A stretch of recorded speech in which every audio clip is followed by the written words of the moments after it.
When I was a teenager, I was staying over at a friend's house in an Eastern European neighborhood one night. My friend who lived in the house, who I will call Ava, had already passed out from exhaustion, while another friend who I will call Abigail and I were still up talking. We were getting bored and not tired at all, so we decided to sneak out.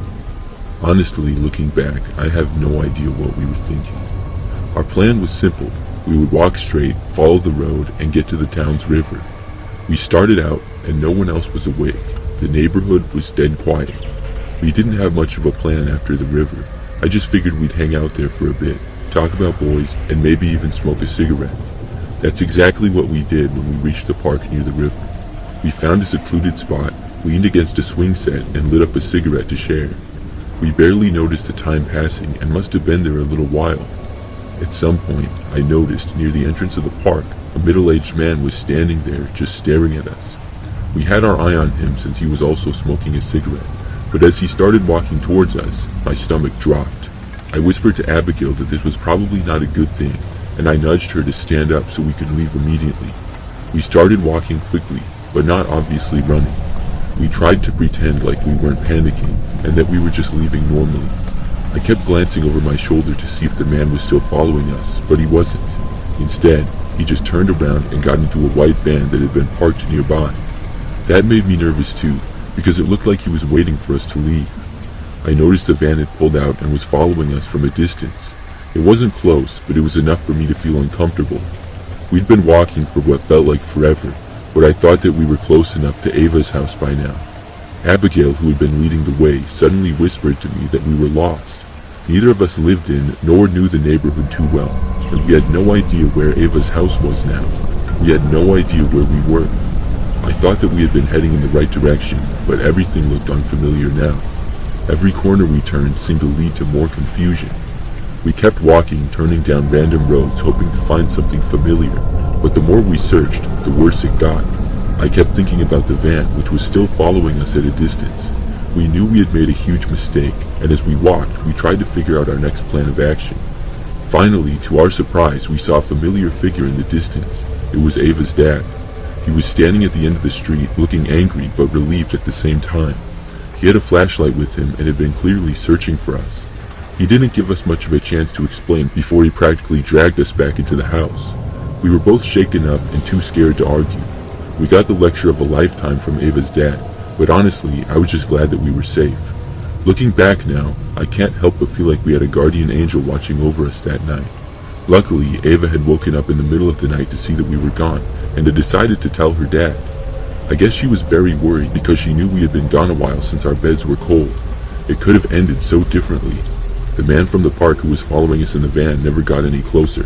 He might have been waiting for us to stop or something. I don't even want to think about what might have happened if we hadn't been rescued and just kept walking around with that van following us. That night, we learned the hard way not to play around with things like that. I still think about it sometimes and wonder how close we really were to something much worse.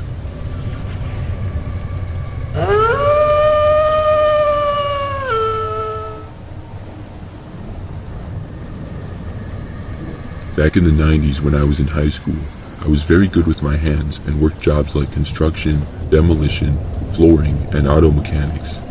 One of the jobs I did was working for a guy doing remodeling projects, like at restaurants, bars, retail shops, and typical commercial projects. I went to school during the day, of course, and would sometimes work after school or weekends. For the guy I worked for, it wasn't uncommon for him to leave me alone at a site and have a list of things for me to do alone, mostly demolition work. He picked me up one Saturday morning as I didn't have a car or license yet, so he would pick me up and drive me to sites for work and then leave me alone there. I rarely worked with his other crews as they were the more skilled laborers, so I would tear up the place before the main crew would come in and do all the remodeling. Here's the part that was my major downfall to this story. I didn't pay attention to where we were going. I was too busy talking to him, and I think we were talking about cars or something. It took a long time to get to the site, and as we drove up, it was in the middle of nowhere in the Mojave Desert. I knew we left the highway and went down a few other two-lane highways for a long distance, but I had no idea where we were. I had a big jug of water with me because the water to the house I would be working at was off. When we pulled up to the house, I pulled all my tools out of the truck before he left. and he then drove to another site that he would be working on. He told me that he would be back to pick me up at about 5 or 6 p.m., since it should only take me until then to do what I needed to do. That was always his way of saying, I'm only paying you till this time, so you better get everything done by then. It was never unfair, and we always had a good understanding on time and tasks. He drove away, and I was at this property all alone. I walked into the house, and it was mostly empty.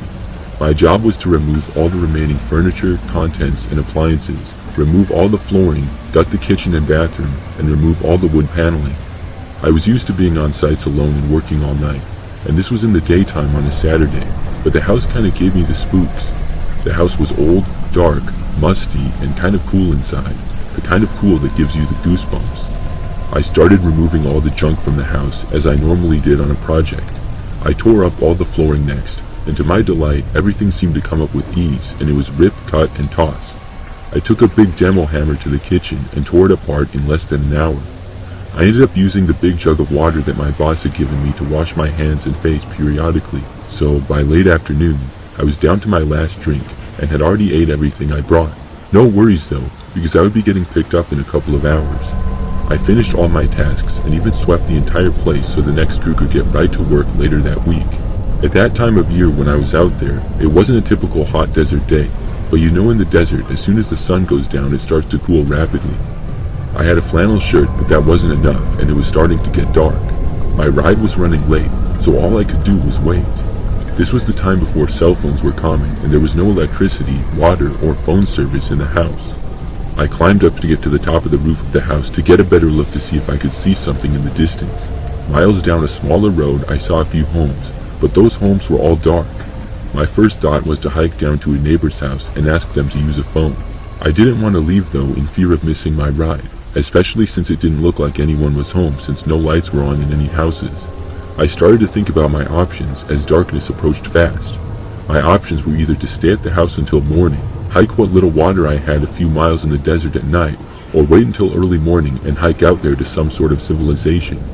I decided my best option was to just stay and hope that my ride would show up. It also suddenly occurred to me that no one knew where I was except my boss. I don't know if he told anyone else where I was either. My family wouldn't miss me until maybe Sunday night because they knew me and how much I would work, and they never worried about me not coming home. As full darkness was all around me, I didn't have a flashlight or any way to make a fire, but luckily the moonlight was bright. It was getting cold outside, so I went back inside the empty, creepy house that somehow seemed even more creepy when mostly empty. At about 8 p.m., the batteries on my radio, which was my only source of a little light and noise, started to die. I grabbed an old wooden chair and just sat in the living room of this house doing absolutely nothing except waiting. I started to hear the wind and odd noises, which I assumed were animals in the distance. I started to shiver from the cold, and my mind might have started to play tricks on me. I saw shadows moving outside and inside the house. I also started to hear someone talking, like whispers or something.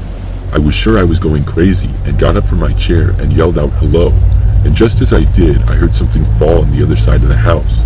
I had enough of this creepy house, so I went to go outside again. At least in the moonlight I could see better. Off in the distance I heard noises and saw movement, but couldn't make out anything. I had a pile of tools by the edge of the house ready for when my boss picked me up, so I ran over there and grabbed a heavy pry bar. I was ready to defend myself for whoever was out there. I had to keep moving, because my undershirt and flannel shirt were not enough to keep me warm. The wind was also starting to pick up, and as far as I could see there was no lights around me. I didn't want to try to make it up on the house again out of fear of falling in the dark, but I got up on top of the gate just to try to gain a little bit of height to see if I could see some house lights nearby or car lights. My mind went to the stories that circled around at the time, about people who would come up to the Mojave Desert and bury bodies, how there were evil groups out here, and how people would go missing for no reason.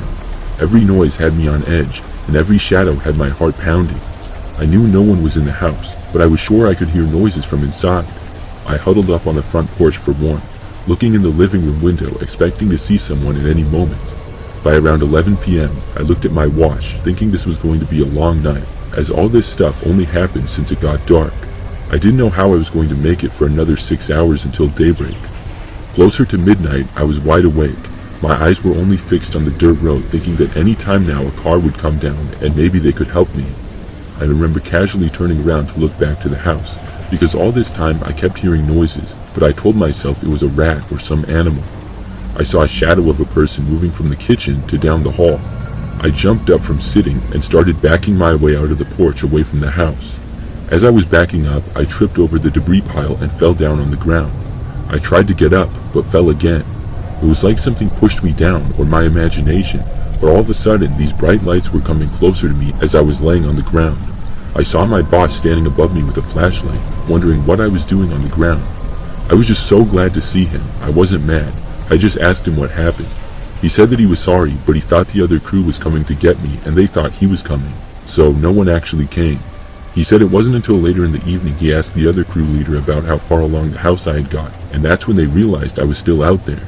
My boss felt really bad and told me he was going to pay me for the entire time I was out there.